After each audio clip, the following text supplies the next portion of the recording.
Bonjour à tous et bienvenue à cette émission. Aujourd'hui, nous allons parler de la RDC, mais sous deux thématiques particulières, l'environnement et le tourisme. Aujourd'hui, nous sommes face à un double défi, un défi majeur. D'un côté, l'urgence environnementale qui nous impose de repenser radicalement notre impact sur la planète, et de l'autre, le tourisme qui s'affirme plus que jamais comme un levier de croissance économique et un levier de progrès social, capable bien évidemment de dynamiser des régions entières et de créer du lien entre les cultures. Pour comprendre comment concilier ces deux impératifs, nous allons recevoir Monsieur Saïba.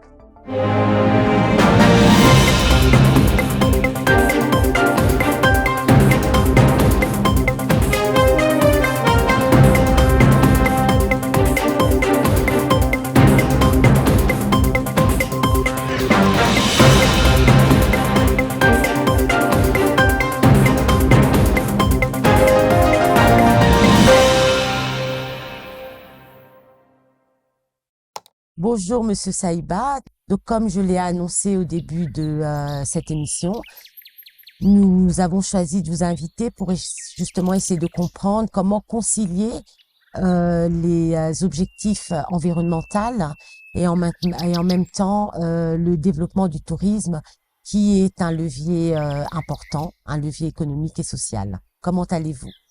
Je vais mieux que le Congo, madame. Que c'est plutôt la situation actuelle du Congo qui me préoccupe beaucoup plus que tout. Oui, elle préoccupe énormément de personnes, que ce soit au niveau de l'opinion nationale comme internationale. En effet. Mais aujourd'hui, Monsieur Saïba, on va se concentrer sur l'environnement, un sujet qui vous passionne énormément, et le tourisme. La République démocratique est partie prenante de plusieurs accords au niveau international. Malheureusement, on constate sur terrain qu'entre le cadre normatif et l'application réelle, justement, en fait, des différentes mesures qui émanent de ces accords, il y a un gap. Quelle est votre lecture de cette situation? Comme vous l'avez si bien dit dans votre question déjà, il y a un grand contraste entre les bases normatives et l'application de ces textes sur terrain. Il vous souviendra qu'aujourd'hui, la RDC est un poumon important de la planète. D'ailleurs, la RDC est le premier puits carbone tropical de la planète devant l'Amazonie. Mais il s'y est de constater que le leadership aujourd'hui, je ne sais même pas s'il faut appeler ça leadership, la classe dirigeante aujourd'hui en RDC ne semble pas tirer profit de cette situation de leader écologique planétaire de la RDC. Et je pense que la raison est simple. C'est à cause de la mauvaise gouvernance ou carrément de l'absence de gouvernance. Et ici, je pense que s'il faut changer de paradigme, il faut plutôt que nous puissions nous attaquer aux vraies causes. Et la cause principale aujourd'hui, en République démocratique du Congo, c'est vraiment une défaillance de gouvernance qui nous pousse à cette inaction qui fait que la RDC ne tire pas profit de sa position importante dans le cadre de la protection de l'écosystème mondial. L'écosystème. Oui, donc comme vous le soulignez, effectivement, c'est un grand paradoxe puisque vous dites effectivement que la RDC possède 60% des forêts du bassin du Congo. En effet. Et que malgré tout cela, on peine, en tout cas le gouvernement actuel, peine à mettre en pratique des mesures pérennes justement pour pouvoir répondre à toutes ces impératifs. Mais vous dites qu'il y a un problème de gouvernance, hein. Et vous avez sûrement raison. Mais ce problème de gouvernance est-il un problème que nous pouvons souligner maintenant depuis l'avènement de Monsieur Félix Tshisekedi à la tête de la RDC, ou alors pensez-vous que c'est un problème en fait qui date déjà depuis plus longtemps que ça? Je pense que comme tout pays, la RDC évolue aussi à dents de scie. Il y a eu les hauts et les bas depuis l'indépendance à nos jours. Je pense qu'il faut peut-être aller en profondeur dans l'histoire de la gouvernance de notre pays, mais il faut aujourd'hui avouer que depuis l'avènement de l'administration Tshisekedi, le Congo ne fait que faire une descente aux enfers. Le Congo devient aujourd'hui bateau ivre sans capitaine. On ne comprend pas quelle est la vision, on ne comprend pas quelle est la direction, on ne comprend pas qui sont les acteurs et quels sont les enjeux. Et les acteurs donc sur terrain ne comprennent même pas les enjeux. Et l'environnement aujourd'hui est un enjeu très important. Est-ce que vous avez l'impression, Madame Yori, que ceux qui prétendent diriger aujourd'hui la RDC comprennent cela? Vous trouvez un cadre normatif plutôt stable, important.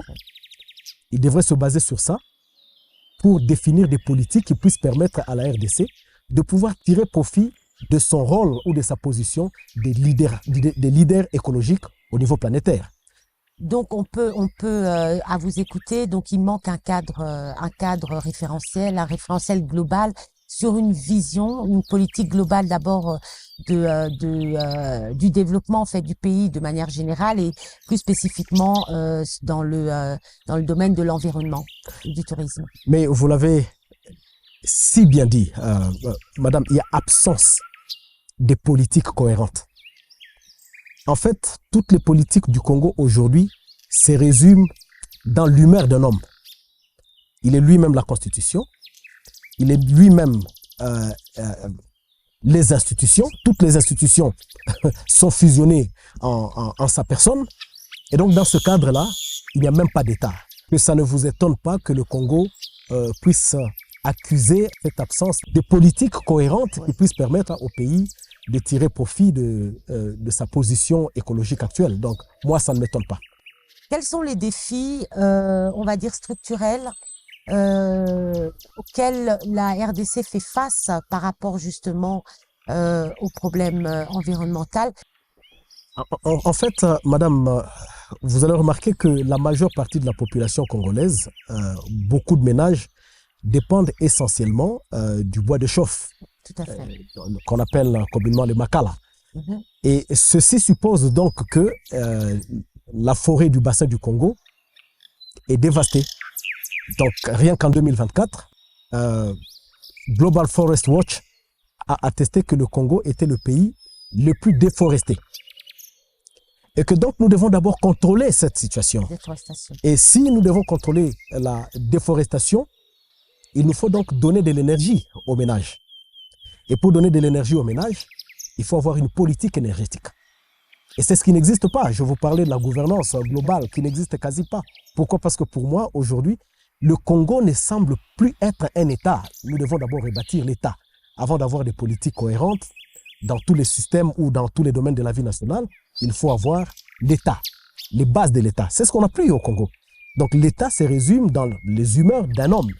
Et ça, c'est catastrophique. Cela ne peut pas nous permettre une avancée normale en tant qu'État. Bref, je pense qu'il faut résoudre le problème des ménages congolais qui doivent non plus utiliser le makala, mais commencer à utiliser de l'énergie propre. Et il y a beaucoup de potentialités au Congo, non seulement les barrages hydroélectriques, tout à fait. Et si cela doit coûter trop cher, mais il y a la possibilité aussi de développer l'énergie solaire et beaucoup d'autres énergies renouvelables et même les microcentrales. On a vu aujourd'hui, par exemple, au Nord Kivu avec la Fondation Virunga, il y a développement des microcentrales qui permettent aux ménages d'abandonner de plus en plus l'utilisation de bois de chauffe et donc de stopper la déforestation.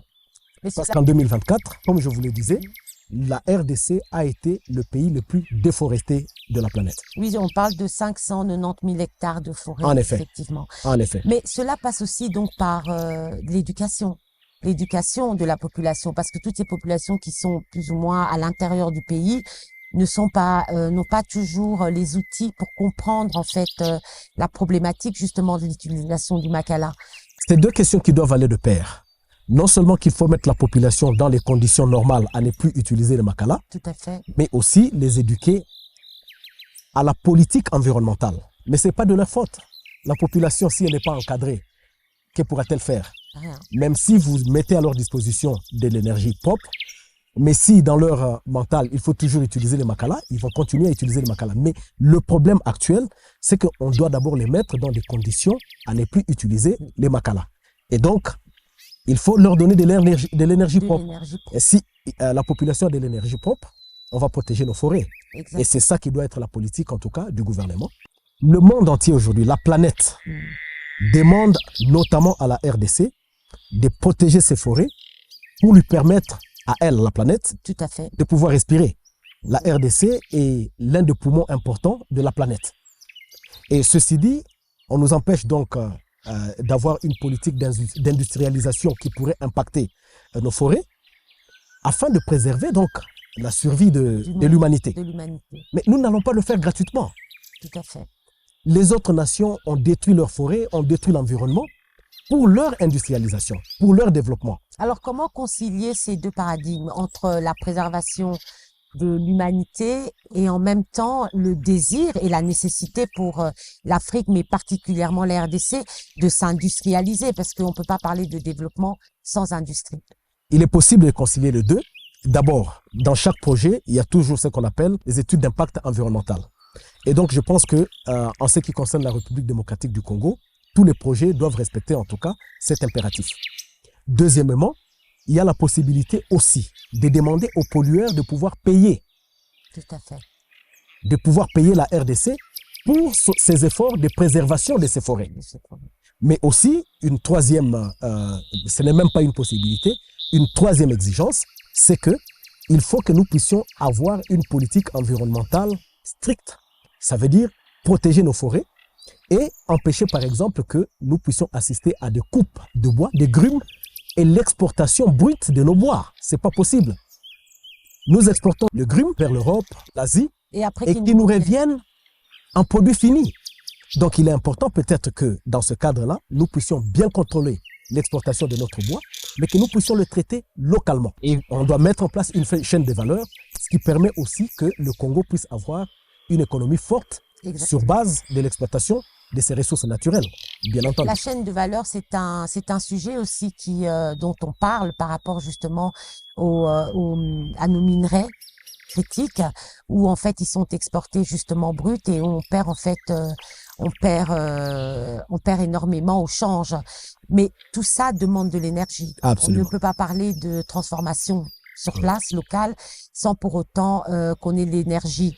Alors, comment concilier les deux? Bon, on vous avait parlé justement d'avoir un État, d'avoir un gouvernement qui comprenne les défis, mais au-delà de ça, comment concilier les deux pour que dans un horizon assez court, qu'on puisse justement au Congo commencer à transformer sur place? Bien, je crois que tout se résume, Madame Yori, à la gouvernance. Quelles seraient selon vous les étapes pour justement parvenir à pouvoir développer chez nous, transformer chez nous pour justement gagner au change dans l'exportation? Bien, Madame Yori, nous devons mettre fin à la corruption. C'est la corruption qui empêche l'État à engranger les moyens nécessaires à mener sa politique. Tout à fait. Dès lors que nous allons mettre fin à la corruption, nous allons engranger suffisamment de moyens, des moyens de notre politique, et nous allons en fait avoir des priorités sur les besoins de la population. L'énergie, les infrastructures routières, les infrastructures ferroviaires, les infrastructures énergétiques et même les infrastructures immatérielles. J'espère qu'on va en parler aujourd'hui avec l'ère du numérique, de l'intelligence artificielle. Il y a aussi le plus. Qui peut être intégré en fait intégré dans tout ça. Dans la politique. Qu'il s'agisse de l'environnement, des infrastructures, tourisme dont vous avez parlé tout à l'heure, de la santé, l'éducation, il nous faut des politiques cohérentes, il nous faut une gouvernance moderne, une gouvernance orthodoxe. L'Okapi, par exemple. L'Okapi est une espèce en voie de disparition. Il faut la protéger. Il faut la protéger parce qu'il y a des milliers de personnes sur Terre qui voudraient bien visiter l'Okapi, qui voudraient voir l'Okapi. Parce qu'il faut bien savoir qu'il faut se rappeler que c'est une espèce rare.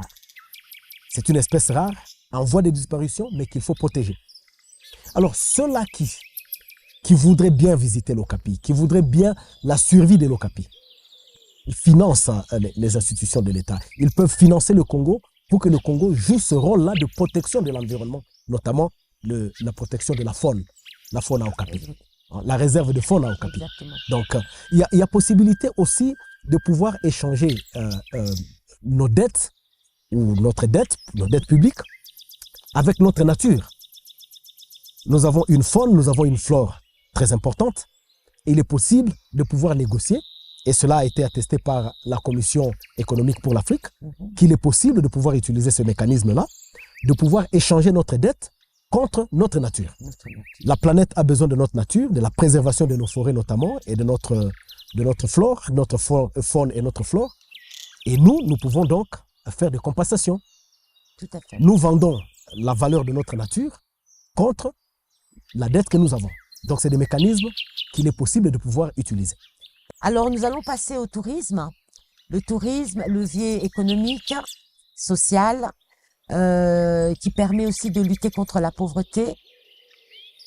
Qu'est-ce que vous pouvez nous dire sur le tourisme? Qui au Congo, comme vous l'avez dit tout à l'heure, on a une faune et une flore extraordinaires, mais on n'a toujours pas saisi en fait l'opportunité et surtout comprendre que ça peut devenir un soft power et ça peut permettre à la RDC de rayonner au-delà de ses frontières.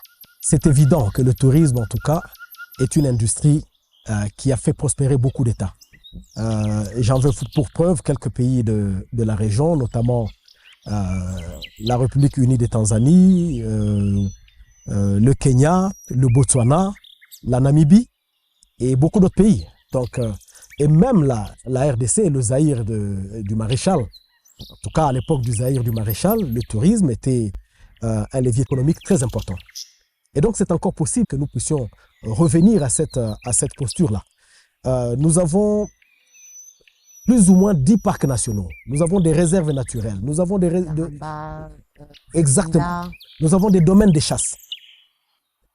Et donc, nous avons un potentiel touristique très important. Mais ça me gêne toujours, Madame Yori. On parle chaque fois de potentiel. Exactement. Au lieu de transformer notre potentiel en opportunité ou en richesse réelle. Réel, exactement. Et si nous stabilisons notre pays, la paix revient.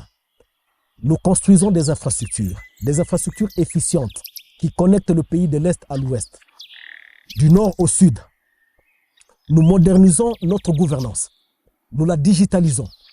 Bref, nous devenons sérieux. Nous devenons un État normal. Je peux vous garantir que l'industrie touristique peut engranger beaucoup de recettes et peut être une des sources principales des devises. On ne pourra plus seulement se focaliser sur les mines, mais le tourisme pourra devenir un levier économique très important. Et donc, si nous devons maintenant lier le tourisme avec l'environnement, tout ce que je peux dire à ce sujet, c'est que nous devons avoir un tourisme, mais durable. Ça veut dire un écotourisme. Exact. Tout en développant notre industrie touristique, nous devons tenir compte des exigences de la protection de l'environnement, donc avoir un écotourisme. Vous avez parlé justement de connecter l'Est à l'Ouest, le Nord au Sud. Aujourd'hui, la RDC, et c'est une réalité, une triste réalité, au niveau des infrastructures routières, a une faible capacité. Depuis 1960, on peut constater que rien n'a vraiment été fait dans ce domaine-là. Pourquoi? Plusieurs raisons, notamment la mauvaise gouvernance. On peut tout dire, mais depuis l'indépendance à nos jours, je pense que nous avons très peu été dignes du Congo. Les Belges nous ont laissé quelques infrastructures. Nous n'avons plus développé d'autres infrastructures à part celles que les Belges nous ont laissées. Évidemment, dans un passé très récent, il y a eu quelques efforts quand même. Après des décennies de guerre, il y a eu quelques efforts quand même de construction de quelques infrastructures ou de réhabilitation de quelques infrastructures. Mais ce qui reste encore insuffisant. C'est très insuffisant. Nous avons un réseau routier de plus ou moins 154 000 kilomètres. Donc, 154 000 kilomètres. Absolument. Mais si nous devons asphalter, ne serait-ce que, peut-être pas directement asphalter, c'est trop demandé. Exact. Mais si nous pouvons, ne serait-ce que réhabiliter toutes ces infrastructures routières, connectées à l'époque des Belges, Madame Yori. Toutes les routes n'étaient pas asphaltées, mais le Congo était connecté de l'Est à l'Ouest, du Nord au Sud. Et donc, c'est encore possible. Mais nous devons maintenant aller au-delà. Oui, il y a les chemins de fer, il y a les bateaux. Il y en a eu. Oui, il y en a eu. Ben, à l'époque, moi, je faisais encore jeune, je faisais Kinshasa-Matadi en train, effectivement. Mais il faut maintenant aller au-delà. Il faut non seulement réhabiliter le chemin de fer Matadi, Kinshasa-Matadi, mais il faut aller jusqu'à l'océan, parce que c'était ça l'objectif. Tout à fait. il y a eu ce projet de construction du port en eau profonde de Banana. Je ne sais pas Projet quel qui est dure depuis très longtemps. absolument, qui Oh, remonte à des temps immémoriaux. qu'est-ce qu'il y a derrière ce projet? C'est les rétrocommissions, parce que depuis, on parle de ce projet, mais à chaque fois, ça c'est retardé, retardé. Qu'est-ce qui bloque par Je, rapport je, je, au je voudrais, projet je voudrais revenir du port d'abord de Banana? je voudrais revenir sur les infrastructures. Je vais parler du port en eau profonde de Banana. Je voudrais revenir sur les infrastructures. Madame Yori, savez-vous que le Congo demeure le frein de l'interconnexion de l'Afrique? Oui, étant donné qu'on est central. Et nous ne pouvons pas en être fiers. Nous ne pouvons pas en être fiers. Donc, à un certain moment, il nous faut prendre la décision de devenir sérieux. Et lorsque nous allons devenir sérieux, nous allons développer nos infrastructures, nous allons connecter notre pays de l'Est à l'Ouest, du Nord au Sud, et l'Afrique s'en trouvera, en tout cas, honorée. L'Afrique va certainement être connectée dès lors que le Congo sera interconnecté de l'Est à l'Ouest, du Nord au Sud. Maintenant, parlant du port en eau profonde de Banana, je crois que c'est un projet qui remonte déjà à l'époque belge. Le président Mobutu a eu l'idée avec la création de l'OEBK, évidemment, de construire le port en eau profonde de Banana et le connecter à un chemin de fer efficient, donc de l'océan jusqu'à Matadi. Et évidemment, de Matadi jusqu'à Kinshasa, il y avait déjà un chemin de fer.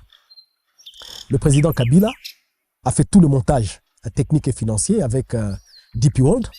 Oui, donc en fait, c'est le statu quo, on va dire. Mais ce qui est sûr, c'est un projet très intéressant et qui va permettre aussi de développer non seulement la région là. C'est un projet vital. C'est un projet vital pour non seulement la République démocratique du Congo, mais toute la région de l'Afrique centrale. Oui, parce que enfin, je compare souvent le projet du port de Banana aussi au barrage d'Inga, qui est un projet qui avait bien avancé pendant l'administration du président honoraire Joseph Kabila. Puisqu'il y avait même une commission qui avait été mise en place, il y avait un travail qui avait été fait et qui aussi... Piloté par l'ancien ministre Bruno Kapanji. Exactement, et qui aujourd'hui est un peu aussi à l'arrêt, alors que ce sont des projets-là qui peuvent impulser et devenir en fait des socles pour le développement du pays. Mais c'est vrai, il y a un constat qu'il faut faire, c'est que on ne semble pas assister à la continuité de l'État. En fait, toute personne qui arrive dans une fonction donnée, il estime qu'il est le premier à occuper ces fonctions-là et dès lors, il emprunte ce qu'il appelle sa vision. Et ceci dit, il y a donc une rupture. On n'assiste pas à la continuité, des projets de l'État et ça crée ce que ça crée. Donc, comme vous disiez tout à l'heure, pour revenir justement au tourisme, donc l'importance de connecter le nord, le sud, l'est et l'ouest, en passant justement par, que ce soit par mer, ou bien par chemin de fer, ou bien encore par les routes, effectivement, qui sont quasi inexistantes. Comment, et selon vous, par rapport à l'expertise qui est la vôtre, à court, moyen et long terme, comment est-ce que la RDC va réussir justement à rattraper son retard? Parce que sans infrastructure, parce qu'on pourrait aussi parler de l'énergie où on est en deçà, en tout cas, de la norme, puisque énormément de foyers déjà n'ont pas accès à l'énergie, comme vous le disiez tout à l'heure, et utilisent d'ailleurs le charbon parce que justement, il y a un manque de politique cohérente dans le secteur de l'énergie. À court, moyen et long terme, comment est-ce que la RDC va réussir justement à rattraper son retard? Parce que sans infrastructure, pas de développement. Bien, posons les fondamentaux d'un État normal, engrangeons les moyens, construisons les infrastructures, rebâtissons l'État et nous allons rattraper notre retard. Il n'y a pas de magie. Mais à vous écouter, M. Saïba, ça paraît tellement simple. Vous donnez les étapes. Non, rien n'est simple dans la vie. Rien n'est simple dans la vie. Mais la chose la plus importante, c'est la vision. Quand vous avez la vision et vous vous êtes fixé les priorités et les étapes à suivre, vous allez arriver à bout. Mais je ne vous dis pas que ça va se faire en une année. Non. Non, bien sûr. Justement, mais par rapport à votre expérience, vous qui êtes un homme politique qui avez eu quand même des fonctions multiples en RDC et qui vous-même avez vos propres affaires, quel est le délai dans un Congo stable? Dans un Congo stable, bien dirigé, par des dignes fils et filles du Congo, 10 ans me paraît raisonnable pour faire renaître le Congo. C'est vraiment encore possible. En parlant du code minier, M. Saïba, et donc du secteur minier, et particulièrement au Katanga, et c'est lié aussi à l'environnement, est-ce que les sociétés qui sont justement au Katanga, à Kolwezi, respectent, parce qu'il y a énormément de questions qui se posent sur le respect de l'environnement par rapport justement aux sites sur lesquels travaillent ces sociétés? Non, pas du tout. Pas du tout. Et c'est pourquoi je crois que vous suivez l'actualité au Katanga. Il y a beaucoup de plaintes des populations. Exactement. Les populations ne sont pas protégées. L'environnement subit un impact terrible. Mais qui doit réguler ça? Mais c'est aussi une question de santé parce que... C'est une question de santé publique. Hein. Mais lorsqu'il y a absence de l'État, madame, on revient, chacun fait ce qui lui convient. S'il n'y a pas de contrôle, eh bien, il y aura le libertinage. Je ne suis pas en train de pointer du doigt une quelconque compagnie minière, mais je pense qu'il faut remarquer aujourd'hui qu'au Congo, nous sommes vraiment en plein dans la cour du roi Péto. Chacun fait ce qui lui plaît. Le plus important, c'est de faire plaisir au roi Soleil. Au roi Soleil. Quand vous avez fait plaisir au roi Soleil, eh bien, il vous est autorisé de faire tout ce que vous voulez. Alors, on va revenir au tourisme. Vous aviez parlé tout à l'heure du Kenya, oui. De l'Afrique du Sud aussi, de la Tanzanie, de tous ces pays en fait qui qui ont réussi justement à développer le tourisme et en faire un levier économique. Par quoi est-ce que nous devrions commencer? On part de l'hypothèse d'être dans un pays... D'un Congo après la tyrannie. Exactement, où l'État a repris son rôle et où les institutions aussi ont repris chacun leur rôle. Par quoi est-ce que la RDC devrait commencer dans le cadre justement de ce développement du tourisme?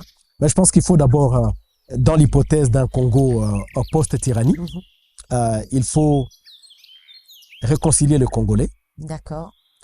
Vous avez parlé de l'éducation, je pense que c'est très important. La formation aussi. L'information, l'information et l'éducation en tout cas sont liées. Et nous devons construire les infrastructures. On ne peut pas imaginer une industrie touristique sans infrastructure, c'est impossible. Des infrastructures routières, ferroviaires, aéroportuaires, hôtelières. Il faut tout un cadre normatif en tout cas du tourisme. Et ce ne sont pas les textes qui manquent au Congo. Exactement. On a des très bons textes.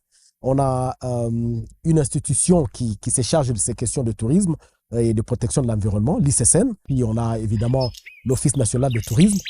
Je pense qu'on a des leviers importants sur lesquels on peut appuyer pour pouvoir vraiment se relever. Mais le plus important, c'est mettre l'accent sur les infrastructures.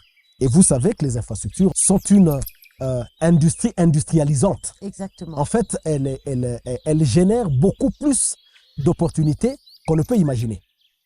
Oui, ça permet aussi de créer de l'emploi. Créer de l'emploi, c'est un facteur favorisant la paix au pays. Exactement. Parce que si nous développons des infrastructures, donc nous créons de la richesse. Quand nous créons de la richesse, les gens vont s'empêcher d'être des coupeurs de route et tout ce que vous voulez. Lorsque nous avons des infrastructures, nous permettons aux investisseurs aussi de venir s'installer, des investisseurs non seulement étrangers, mais aussi nationaux.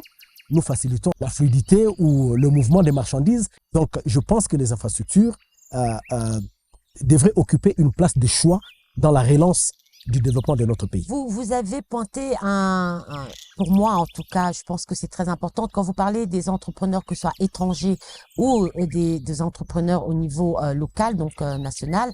Justement, aujourd'hui, c'est un grand dilemme parce qu'on a l'impression que ce sont les étrangers qui ont cette opportunité de pouvoir venir investir. Comment, justement, dans cet élan, faire en sorte que les locaux eux-mêmes puissent aussi jouer un rôle dans le développement du pays, car nous savons qu'aujourd'hui, au niveau des prêts, au niveau des institutions bancaires, il est difficile pour un Congolais d'obtenir un crédit. D'abord, les Congolais eux-mêmes doivent croire. Ils doivent croire en leur pays et ils doivent investir même dans des très grands projets, des travaux publics, du tourisme. On a parlé par exemple du tourisme tout à l'heure. Je pense qu'il faut aussi envisager la possibilité de partenariat public-privé dans le cadre touristique. On a vu ça avec l'Alliance Virunga. Tout à fait. L'ICSN avec Tout à la fait. Fondation Virunga qui sont en partenariat dans la protection et l'exploitation du parc des Virunga. Et je pense que dans tous les autres secteurs des affaires au niveau du pays, il faut l'implication des hommes d'affaires congolais. Ça, c'est la première chose. Mais pour que les Congolais puissent s'investir, ils ont besoin aussi de l'accompagnement de l'État. Exactement. À l'époque, par exemple, il y avait la Banque de crédit agricole, ok, qui était une banque pour encourager les hommes d'affaires congolais à investir dans le secteur agricole. Alors, je pense que si les opérateurs économiques congolais bénéficient de l'accompagnement de l'État, oui, eux aussi vont pouvoir s'impliquer dans les grands projets d'investissement au pays et on va créer une véritable classe moyenne qui n'existe pas encore au Congo. Évidemment, en tant que pays qui a levé l'option d'une économie libérale, on ne fermera les portes à personne. Donc, il faut créer une concurrence, une émulsion à l'intérieur. La compétitivité, évidemment. Parce que, je veux dire, les locaux partent quand même avec un handicap par rapport à ceux qui viennent de l'étranger, qui ont des capitaux et qui peuvent venir investir. Et donc, c'est dans ce cadre-là qu'il faut aussi penser comment accompagner. Vous avez parlé justement de la banque agricole. Si je puis me permettre, puisque ça fait aussi partie de l'environnement, l'agriculture au Congo. Un autre levier de croissance qui est complètement à l'abandon. Un secteur de création d'emplois. Il n'est pas normal qu'aujourd'hui, on importe tout alors qu'on peut produire beaucoup. Si nous avons une bonne gouvernance dans le pays, tous les secteurs de la vie nationale vont retrouver leur lettre de noblesse. Que ce soit l'agriculture, que ce soit l'élevage, que ce soit la pêche, que ce soit le tourisme, que ce soit les mines, tous les secteurs de la vie nationale vont être gratifiés parce qu'au moins tout tournera autour de la bonne gouvernance. Rendre à l'État ses lettres de noblesse. Absolument. La justice reprend son rôle. Exactement. Et nous rêvons tous de ce Congo. La sécurité, en fait, ce sont vraiment les trois fondamentaux, on va dire. Absolument. L'État au niveau de la justice et de la sécurité qui est primordial pour un développement durable. Alors, je voudrais maintenant aborder une question qui fait beaucoup parler les Quinois, parce que c'est vraiment les Quinois, et qui aussi est lié à l'environnement, à la santé publique. Ce sont les embouteillages qui sont devenus insupportables et qui ont des conséquences néfastes. Beaucoup de personnes n'arrivent pas à l'hôpital à cause de ces embouteillages. On a vécu à Kinshasa, en tout cas moi j'ai vécu à Kinshasa, vous aussi, c'est vrai que de temps en temps il y a eu des pics d'embouteillage, mais aujourd'hui ça devient un problème, on va dire, structurel même. Qu'est-ce que vous en pensez? Quelle est votre lecture de cette situation? L'abandon de l'État. L'État n'existe plus. Il n'y a plus de route. On n'assure pas la maintenance de route. Les caniveaux sont bouchés. On jette des immondices dans les voies d'évacuation. Alors on ne peut pas s'étonner qu'il y ait cette situation chaotique. Savez-vous, Madame Yori, que Kinshasa produit 7000 tonnes de déchets par jour. Et il n'y a pas de politique de gestion des déchets. Le waste management. Alors ça peut être aussi un levier économique. C'est une opportunité économique. La gestion des déchets, c'est une opportunité économique. Mais parlons de la gestion des déchets, puisque ça rentre dans le cadre de l'environnement, justement. Après l'Union européenne, lorsque l'Union européenne a décidé de remettre à la République démocratique, ou encore au gouvernement, la gestion des déchets, on a vu effectivement que ça s'est empiré. Aujourd'hui, la ville, en tout cas, est jonchée de partout des déchets. Mais oui, vous allez me dire, effectivement, l'État n'existe pas, mais si vous aviez un conseil à donner, parce que ici, il s'agit de la santé des Congolais, puisque beaucoup, en fait, habitent pas loin des déchets que l'on voit comme ça un peu partout dans la ville. Que faire, Monsieur Saïba? Parce que c'est une question fondamentale. Ils vont pas attendre que l'État retrouve ses lettres de noblesse. Aujourd'hui, si vous deviez faire passer un message à ces jeunes qui doivent se lever et exiger déjà, là maintenant, qu'on leur trouve des solutions. Mais vous avez déjà donné la réponse. Moi, je vais appeler seulement la population à se lever et exiger ce qui lui est dû. Un environnement sain, à un trafic fluide et une bonne santé mentale. Et ces embouteillages-là ne peuvent permettre à personne de censé d'avoir une santé mentale normale. Non. Exactement. Si vous devez aller... Ça freine même en fait l'économie. Absolument. Si vous devez aller de ma campagne jusqu'à la Gombe et rester 5 heures, 6 heures dans les embouteillages, et je ne sais pas quelle vie c'est. Les gens sont incapables d'avoir deux rendez-vous. Deux rendez-vous. Même déjà respecter un seul rendez-vous, il semble que ça devient très compliqué. Très compliqué. Alors, de ce point de vue, la seule chose à demander, vous avez parlé des jeunes, mais il n'y a pas que des jeunes. Tout le monde est victime de cette situation. La population congolaise doit exiger des dirigeants ce qui lui est dû. Et ce qui lui est dû, c'est quoi? C'est le bien-être. Le bien-être. Mais si les gens sont complaisants, ils applaudissent les mêmes personnes qui les font souffrir, eh bien, ils n'ont pas à se plaindre. Est-ce que vous pensez que leur passivité est due au fait que on a en RDC développé à outrance le secteur des pasteurs, de la prière? Est-ce que vous pensez que la population congolaise est endormie quelque part par tous ces pasteurs qui leur promettent que la vie sera meilleure demain, alors que finalement, ça empêche cette population de réellement jouer son rôle dans le changement d'attitude de ceux qui dirigent actuellement? C'est possible, mais Martin Luther King était pasteur. Martin Luther King était pasteur, mais je ne pense pas qu'il ait eu une mauvaise influence sur ses concitoyens, bien au contraire. Je pense qu'il faut rechercher peut-être les causes un peu, je dirais vraiment dans les fondamentaux de notre vécu quotidien. Tout à fait. Je pense qu'il y a d'abord l'abandon du rôle de la famille. Regardez les insultes qui pullulent dans les réseaux sociaux. De la part des Congolais, de nos compatriotes congolais. Je ne sais pas si ça vous rend fier. Non, c'est vrai que ces derniers temps, on assiste en fait à des antivaleurs. À se demander, ces gens qui insultent les autres en longueur de journée, mais de quelle famille viennent-ils? Est-ce que c'est des familles normales dans lesquelles nous avons grandi? Ou c'est des gens de la rue qui sont venus d'une génération spontanée et qui, comme ça, pullulent dans notre société et qui injectent des antivaleurs? Donc là, encore un autre défi. C'est un autre défi. Un autre défi de pouvoir justement contrer toutes ces antivaleurs. En fait, nous parlons de l'environnement. Installées dans la société comme étant une normalité. Donc, le pari, en tout cas, le travail sera long. Et quand ça vient des membres de la famille politique qui est au pouvoir, c'est encore plus inquiétant. C'est à se poser des questions. C'est à se poser des questions. Est-ce que c'est cette culture que nous exportons? Nous sommes en train de parler de l'environnement. Et l'une des composantes pour que nous puissions avoir une politique environnementale correcte, c'est l'éducation. L'information, vous en avez parlé. L'éducation, c'est primordial, c'est la base. Mais avez-vous vraiment l'impression, Madame Yori, que nous avons une classe dirigeante mieux à même de comprendre que il y a mieux que d'insulter? Alors, pour chuter, M. Saïba, puisque vous avez parlé d'homme d'État, quelles sont pour vous les caractéristiques d'un homme d'État? Quelqu'un qui est au service de l'État, pas à son service personnel.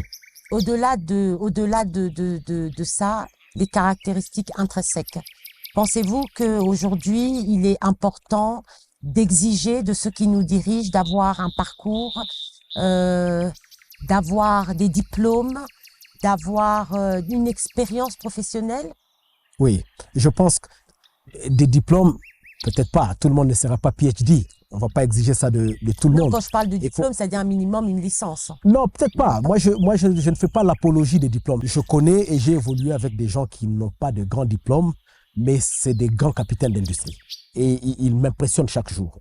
Donc, je ne pense pas que ce soit ça le problème. Je pense que ça doit être des personnes éduquées. Des personnes, en tout cas, qui sont épris du sens de l'État.